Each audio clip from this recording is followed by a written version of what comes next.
Je pense que notre engagement extrêmement approfondi et ancien souligne que c'est une région d'opportunités. Malheureusement, la plupart du temps, nous parlons de la Méditerranée uniquement pour des difficultés ou des enjeux auxquels nous devons faire face, notamment sur la migration. Je pense qu'il faut également investir notre énergie lorsque l'on parle des opportunités, pas simplement les difficultés. Je fais ainsi référence aux opportunités que l'Afrique du Nord nous souligne, nous apporte en termes d'énergie verte, d'énergie propre. Le Maroc, à ce titre, a progressé de manière majeure en termes d'énergie verte. Et c'est pourquoi qu'il est important d'avoir une stabilité politique dans d'autres pays, afin de pouvoir travailler ensemble, main dans la main. Nous faisons face à des défis majeurs en termes de la crise énergétique qui affecte l'inflation et c'est une cause directe de la guerre d'agression contre l'Ukraine. Dans la région méditerranéenne, il y a des solutions, il y a les solutions. Il convient ainsi de s'asseoir et de se mettre d'accord sur comment pouvoir exploiter ces opportunités. Ainsi, je pense qu'il y a beaucoup d'autres domaines où nous pouvons en faire beaucoup plus. Par exemple, la meilleure connectivité.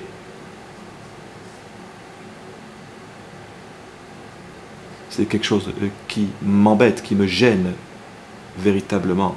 C'est-à-dire ce manque de connectivité suffisante entre les pays méditerranéens et qui pourrait souligner une plus grande relation entre les gens, entre les entreprises. Et ceci serait solutionné par une meilleure connectivité, parce que certes, les gouvernements ont besoin d'échanges bilatéraux, des forums bilatéraux, des réunions bilatéraux, mais nos peuples ont besoin, quant à eux, d'une meilleure connectivité. C'est quelque chose qui est bien évidemment utile et très nécessaire pour la plupart des pays. J'aimerais que notre participation sur le forum européen, le dialogue 5+5, à un niveau très élevé et nos contributions et notre participation de premier ordre est en fait un signe très important d'engagement, mais également j'ai hâte et je suis très enthousiaste aux échanges et au forum de demain dans le cadre économique.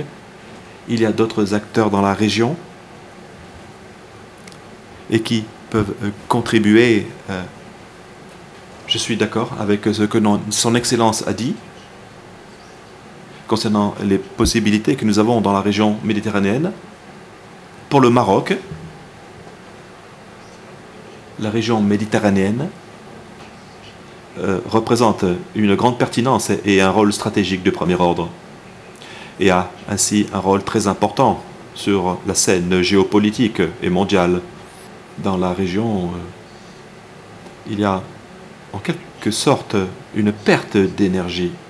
Ce n'est pas simplement une référence méditerranéenne à notre histoire commune et toutes les opportunités que mon cher collègue a soulignées, mais la région, la zone Méditerranée est devenue qui est parfois utilisée.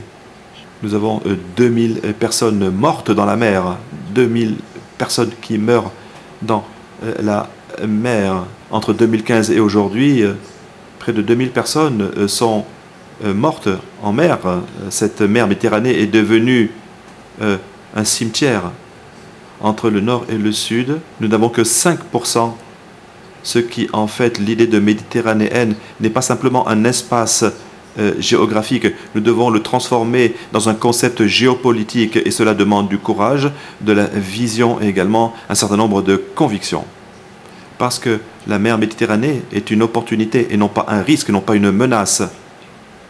Donc si on la gère comme un risque, nous allons nous engager dans une politique de contention et alors qu'il faudrait prendre à bras-le-corps toutes les opportunités. Il y a énormément de dynamique disponible. Nous avons également certains risques. Il y a des menaces et des opportunités. Cela est très utile pour l'Europe et l'Union européenne. Le Maroc et Malte ont toujours été très proches sur comment pouvoir lancer une nouvelle impulsion à cette zone méditerranéenne. Le nord, le sud sont souvent vus à travers un certain nombre d'incidents, d'accidents, et c'est ainsi que les priorités sont fixées. Je pense que ce n'est pas ainsi qu'il faut travailler. Il faut avoir des stratégies à long et moyen terme avec un consensus entre le nord et le sud concernant la zone méditerranéenne, au-delà des menaces de la coercition et de la provocation et du discours de punition. Il faut partager une vision et reconstruire notre consensus, le consensus sur ce que nous attendons de la Méditerranée et comment nous pouvons utiliser ces opportunités extrêmement pertinentes. La Méditerranée ne peut pas être gérée sur la base de politiques politiciennes et de logiques électorales et de tentatives de renforcer des groupes politiques qui sont extrémistes. Nous devons plutôt avoir une vision beaucoup plus claire et c'est notre futur dans la Méditerranée. Merci beaucoup.